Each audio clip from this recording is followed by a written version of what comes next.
Welcome to Hilary Emmanuel Ministries, where faith meets power, purity and prosperity, and breakthroughs are born. At Diadem, we equip you with bold prayers, life-transforming teachings, and spiritual strategies to overcome every challenge life throws your way. Join us as we dive into God's Word, experience His presence like never before, and walk in His purpose for our lives. If you're in London, we invite you to fellowship with us in person at Diadem, 4 Pegamoid Road, N18 2NG. Don't forget to subscribe now and let's grow in faith together. For those who were there or who connected to the service on Friday night, I was teaching you something and we prayed some prayers. And I told you that when you pray and you hit the enemies very hard, sometimes they come back. They always like to fight back. They keep coming back. And mostly they come strategically, and they will always come for areas that are very important to us. They want to target area where they feel if they hit us back, if they attack us back, it will affect us and make a lot of impact. If you drive enemies away from different areas, sometimes when they want to fight back, they could target some very sensitive areas and attack that area. Areas like finances, like marriage, like health, and so on. And that was why we prayed that prayer we prayed on Friday night here. And today we are going to go further on that prayer still. We want to pray further on that prayer. We want to address specific area that the enemies have attacked. And that's why I'm talking to you on forcing the heavens and the earth to give riches. Forcing the heavens and the earth to give riches. The heavens we are looking at, whether it be the first heaven, whether it be the second heaven, whether it be the third heaven, the heavens are holding unimaginable riches. The same thing also with the earth. The earth is loaded with inexhaustible riches. When God created the heavens and the earth, even when man did not know what money was, did not know what wealth or riches was, right from the very beginning, the Bible said that the Garden of Eden, that there were 4 rivers there. And those rivers, there were some gold. And it described the nature of the gold, that they were very special kind of gold. But do you know, brethren, no human being has laid hand on those gold till today. And other precious stones. Nobody knows where they are. And that's how so many other riches are hidden in different places that man has not even discovered. So what we want to do today is to command the heavens to speak to the heavens and the earth, to force them, if need be, to give us riches. There are different kinds of prayers. I've taught you that before. There's prayer of supplication, there's prayer of warfare, there's prayer of meditation, and so on. There are different types of prayers. And sometimes the normal way children of God, believers, should receive things from heaven is simply to just pray a simple prayer in supplication and receive. Look at the way the Bible put it. In Philippians chapter 4. Philippians chapter 4, in verse 6. It says, be careful for nothing. What does that mean? He said, don't worry yourself about anything. Don't bother yourself about anything. Be careful for nothing, but in everything, he said, by prayer and supplication with thanksgiving, let your requests be made known unto God. That's how simple it should be. That's how simple it's supposed to be. Just by simple prayer, supplication, thanksgiving, and then you tell God your needs. You tell God your requests, and it will be given to you. So that's how this should be. You remember what the Lord Jesus Christ said when he was telling the apostles how to receive things. He said, hitherto have you asked me nothing. He said, ask and you will receive, that your joy might be full. That's how simple, naturally, normally, it should operate with the people of God. But brethren, when the enemies now put their hand, it doesn't work that way anymore. When the enemies now step in, things that should work naturally, normally, doesn't go that way anymore. It turns now to something else. It turns now to battle. So, I want you to understand this, that normally children of God should not struggle over anything. We shouldn't strive. We shouldn't bother ourselves. Say, be careful for nothing. We shouldn't worry ourselves over anything. Anything we need, the Bible says we should even come boldly to the throne of grace and ask for help in times of need. That's how simple it's supposed to be. But when the enemy steps in, such simple supplication does not suffice. It's no longer enough. And that's when the Lord now commanded that sometimes we need to introduce violence. We need to introduce violence. We need to use force to get some things. And that's the force we want to apply today, brethren. Matthew chapter 11. Look at verse 12. Matthew 11 verse 12. He said, and from the days of John the Baptist until now, the kingdom of heaven suffereth violence, and the violent take it by force. So he said many things in the kingdom of God that shouldn't even regard. He said from now, he said the enemies have changed the game plan. The enemies have introduced something else. Now violence is required in so many things relating to the kingdom of God, including the blessings of God in the kingdom. Brethren, there are riches that are hidden in different places. Riches that are hidden in both in the heavens and on earth. And sometimes it requires some spiritual force to bring them down.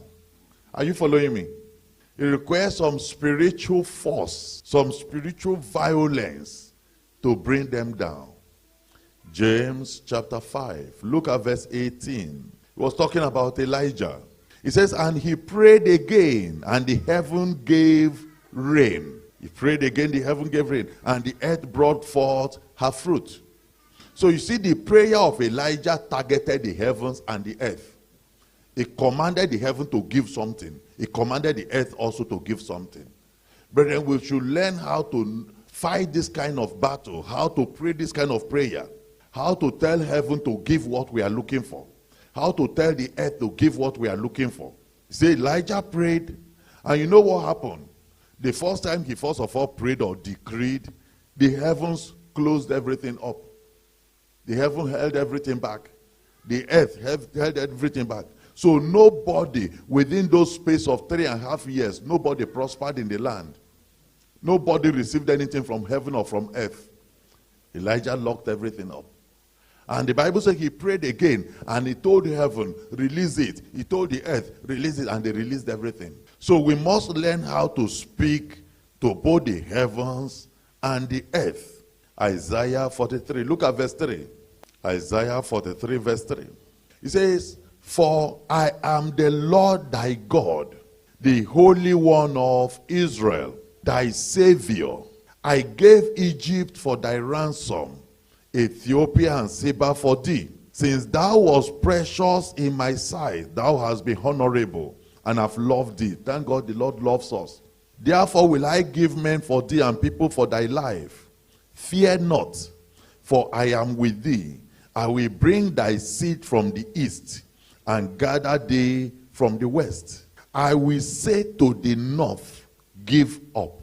So you now see, brethren, that sometimes you can command even spaces, empty spaces, like north, like south, like east, like west. Say, I will say to the north, give up, and to the south, keep not back. Bring my sons from far, and my daughter from the ends of the earth. So the Lord wanted to gather Israel together. He wanted to bring all the whole Jews that were scattered all over the world. The only thing he said is that by prophecy, he commanded the north. He said, north, all the ones you are holding, release them. South, the ones you are holding, release them. Don't hold them back. Let them come back home. And those ones we just see one day, they will just carrying their bag. They will just see themselves carrying their bag, not knowing what is happening, and start going one direction. So you now see it's because the north has been commanded, the south has been commanded. We can command the heavens, we can command the earth to give what they are holding, to release what they are holding. We have to learn this principle. We have to learn this concept and know how to pray that prayer. And to understand how to command the heavens and command the earth when it comes to our need and our expectation is very important and very, very beneficial, because you will not believe what they are holding. You will not believe. Do you know in the second heaven alone and in the sky, in the first heaven, in the second heaven is the headquarters of darkness. That's where horrible fallen angels that have never come to this earth before. They've never operated on earth before. That's their habitation. And for any angel to cross them from the third heaven to come to the earth is a war. It's a battle. Those ones, they have no respect for God. They blaspheme. They speak on unimaginable things against Jehovah God. They don't fear, they don't regard, they don't respect anybody. So for any blessing to cross from the third heaven and come down, he has to battle with that second heaven. He has to battle with the first heaven. You remember the case of Daniel. Daniel was crying and praying for 21 days. And the angels that were bringing just ordinary information, not even money, the powers held the angel, blocked the angel from coming down. They had to call for reinforcement and fought there for 21 days for one of them to be able to escape and deliver the message to go back and fight again. So you now imagine why we have to understand how to command the heavens, so that our prayers will be able to open the heavens. Our prayers will be able to clear all the blockages and all the barriers in the heavenly places.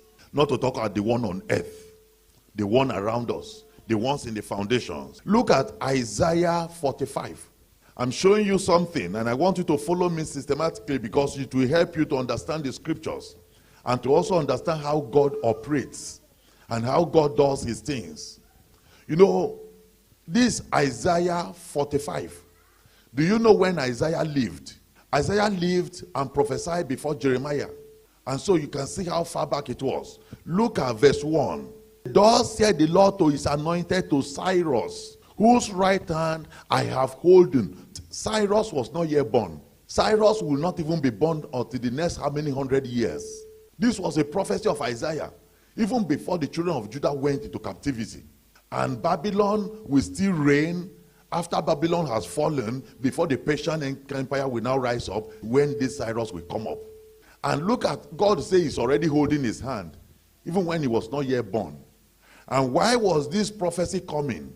The prophecy was how the children of Judah are going to return back home to rebuild Jerusalem. Then Jerusalem was not even yet destroyed. Jerusalem was not yet destroyed.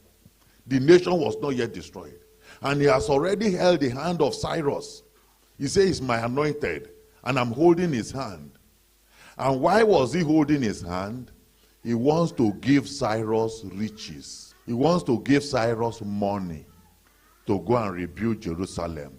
I want you to follow me carefully and follow the scriptures so that you understand how these things join together. Who is making that noise? So listen carefully. Say, thus said the Lord to his anointed, to Cyrus, whose right hand I have holden, to subdue nations before him.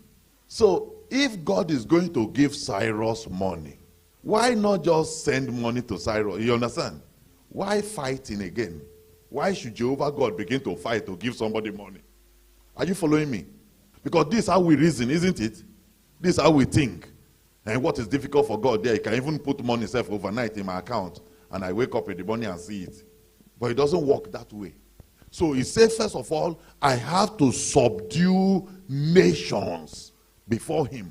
And I will loose the loins of kings, to open before him the two-leaved gates. And the gate shall not be shut. I will go before thee and make the crooked places straight. And I will break in pieces the gates of brass and cut in sunder the bars of iron. And I will give thee, are you following me? And I will give you what?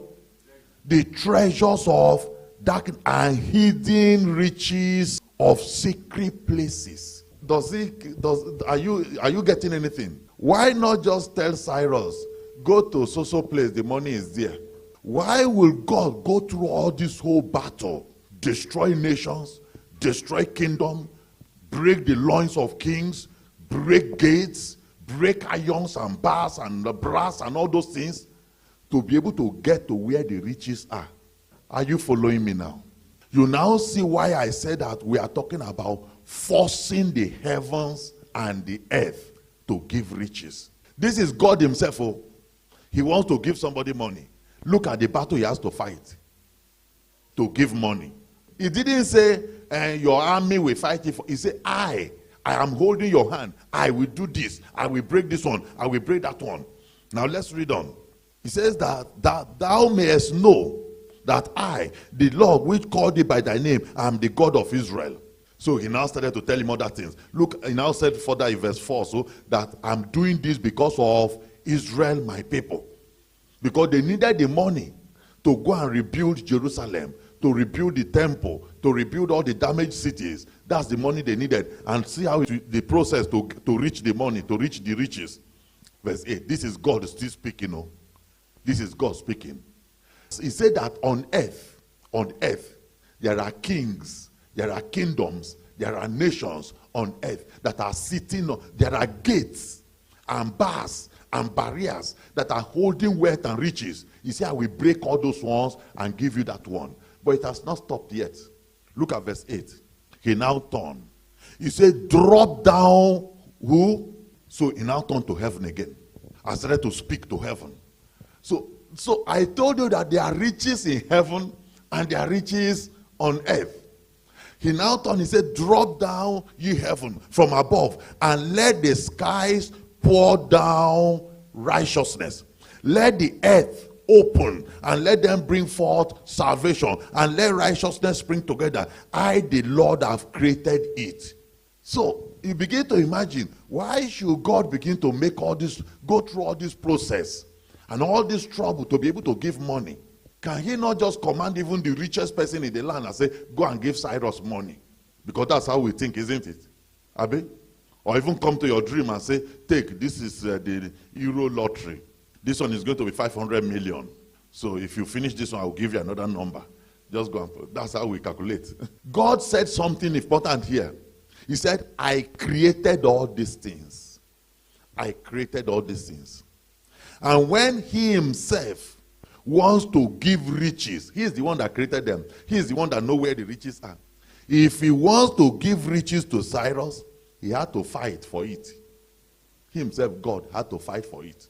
He had to fight, he had to attack, he has to show violence. He had to destroy nations and destroy kingdoms and break loins and kill kings and destroy a lot of things. Use serious force. He even had to command heaven to drop down riches. Look at verse 11. He says, thus said the Lord, the Holy One of Israel and his maker, ask me of things to come concerning my sons and concerning the work of my hand, command ye me. He says that there are so many things about he was talking about Israel. He said, because of Israel, I'm doing this. I'm giving this wealth. I'm giving this money. I'm giving this. He said, when you want to know things concerning my children, say, ask me. How I deal with my children, how I give my children things, ask me. Verse 12. I have made the earth, and I created man upon it. Even my hands have stretched out the heavens. You say, I am the one that made the earth. I am the one that made the heavens. And all their hosts have I commanded. Verse 14. Thus saith the Lord, the labor of Egypt, the merchandise of Ethiopia and of Sabian, men of stature, shall come over unto thee, and they shall be thine. They shall come after thee in chains. They shall come over. They shall fall down unto thee. They shall make supplication unto thee, saying, surely God is in thee, and there is none else. There is no God. So he said that I created everybody. And all this kingdom and all this nation and the heavens you are seeing, they are sitting on great wealth and riches. They are holding great things that my children need. He said, I created them. And if we do not understand this, sometimes how to carry out the right warfare, you can imagine if Cyrus was now born And they now show Cyrus the prophecy and say, Cyrus, before you were born, do you know they called your name? Jehovah God called your name. He even said you are his anointed and he's holding your right hand. And he said he's going to give you wealth. And then Cyrus kept quiet. Cyrus didn't do anything. Do you know there will be no money? You don't know? Let me show you. Because sometimes we have roles to play. We have parts to play. And the part we have to play as the people of God is, first of all, to make sure we don't break spiritual laws. That's our number one role. Don't break spiritual laws of riches. Look at one of the laws. Malachi chapter 3. Look at verse 10. He said, bring ye all the tithes into the storehouse, that there may be food, meat in my house. And prove me now herewith, said the Lord of hosts, if I will not open you the windows of heaven. Do you see that? There's a window in heaven through which wealth and riches come. He said, if I will not open you the windows and pour you out a blessing, that there shall not be room enough to receive it. If you read further in other verses, now talk about devourers. He talk about blessings being cursed. Because if we break this spiritual law of tithe and offering. So you now see that based on that, number one duty we have is not to break spiritual laws of finances and riches. Then number two thing we have to do is to pray. To pray. Look at Cyrus, for example. He has promised Cyrus money, riches, wealth by prophecy, even when he was not yet born. And God described exactly how he's going to do it to get him the money. He told him that the prophecy that he was going to give him the money because of his people Israel, to finance the rebuilding of Israel after the exile.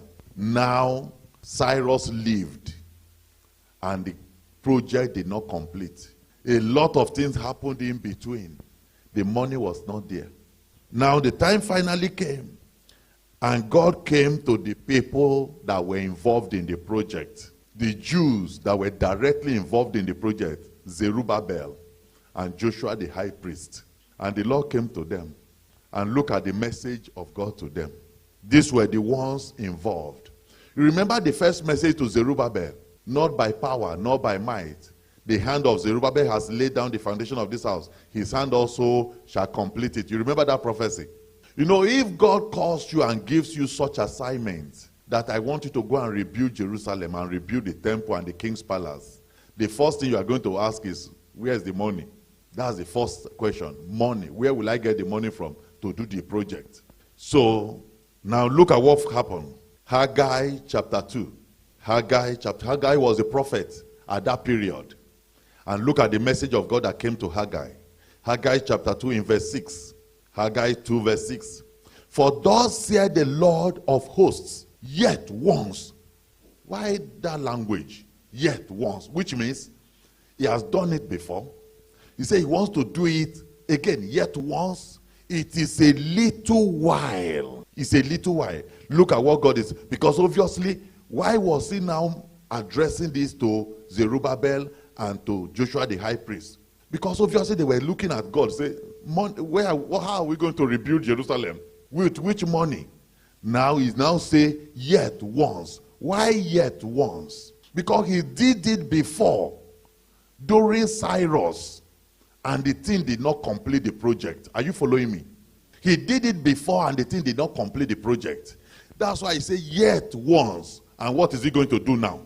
What is he going to do now? Remember the things he told Zerubbabel he was going to, Cyrus he was going to do. He did all those ones. He broke the gates, broke the loins, destroyed kingdom. That's why he destroyed Babylon. So that the kingdom can reach the Persians. And the Persians took over and Cyrus became king. So he did all those things. And when they plundered Babylon, all the wealth of Babylon, they took them away. So they got the wealth, they got the money. But the money did not do the project. Did not fulfill the project. That's why he said, yet once. He said, I'm going to do what I did before during Cyrus' time. Because Cyrus now has lived and died. And the project was not complete. And the governors, Zerubbabel was like, where am I going to get money from? Look at what he said. He said, it is a little while. And I will do what? I will shake the heavens. And the same thing he told Cyrus before by prophet Isaiah. That when he told heaven, drop down. He said, he told the earth everything, and they gave that riches, and it did not serve the purpose. He said, yet once I'm going to do it again. This time around, he said, I will shake the heavens. Why does God need to shake heaven to give money? Because the heaven is holding great riches. Because the earth is holding great wealth. There's no need for God to create new wealth. There's sufficient wealth already on earth and in the heavens. He said, all I need to do is to shake the heavens and shake the earth. Look at what is going to happen. And then I will shake where again? The sea. And I will shake also the dry land. These are where the whole wealth are stored, brethren. I will shake the dry land and shake the earth. Verse 7. And I will shake all nations. And then the desire of all nations shall come. And I will fill this house with glory, said the Lord of hosts. He wants to fill the temple of Jerusalem. He wants to fill the house of God with glory. He needed to shake the heavens and shake the earth to achieve it. Look at verse 8. Look at the reason for his shaking them. The reason for shaking them. What he wants to shake out of them. Verse 8, what did he say? The silver is mine. The gold is mine, said the Lord of hosts. So the silver that is in the heavens and the gold that are in the heavens, the silver on earth, the gold on earth, he said they are all mine. I will shake them so that I will fill your house with glory. Say the silver and the gold, they are mine, said the Lord. Verse 9. He now begins to tell them, he said, by the time I shake everything and give you silver and gold, and give you wealth and riches for the house, he said, the glory of this later house shall be greater than the one of the former. Because they were imagining, where are we going to get the money for this kind of project? He said, I will give you the riches that you will use to decorate this house, and the glory will be better than the one of Solomon. And in this place will I give peace, said the Lord of hosts. Verse 20. You know, there's a way God speaks. Sometimes he repeats himself for emphasis sake. He first sent this message by Haggai. Maybe Zerubbabel might think, is it real? He now came again in verse 20. And again, which means it has come before. Again, the word of the Lord came unto Haggai in the 24th day of the month, saying, the first part I read to you was the first part of the message. On the 24th of the month again, the message came the second time again to Haggai the prophet, saying, speak to Zerubbabel, governor of Judah, saying, I will shake the heavens and earth. Maybe the first message Zerubbabel received, maybe he was still doubtful. And say, well, I believe God. That's how we always believe, isn't it? He said, I believe God, but I've not seen it. I believe God, I believe the prophecy, I believe the message, but nothing has happened yet. He said, I will shake the heavens and the earth, verse 22, and I will overthrow the thrones of... He has started to do all those things he did for Cyrus before. All those things he did to give Cyrus money, he has started to repeat them again. He said, once again, I will do it once again. Which means, when he did it during the time of Cyrus, not all the wealth were released from the kingdoms. Not all the wealth. There was still a lot of wealth. I told you the wealth is inexhaustible. There was still so much riches left. He said, I'm going to also overthrow the thrones of kingdom, and I will destroy the strength of the kingdoms of the hidden, and I will overthrow the chariots and those that ride in them, and the horses and their riders shall come down, everyone by the sword of his brother. And why is God doing this? Just to release money to Zerubbabel. And did Zerubbabel go to battle, go to war? No, he didn't fight any war. Now, what are we learning from all these things? There are riches embedded in heavens. There are so much wealth and riches on earth. But it requires violence to release them. Not violence as to shake heaven. Not violence as to shake the earth.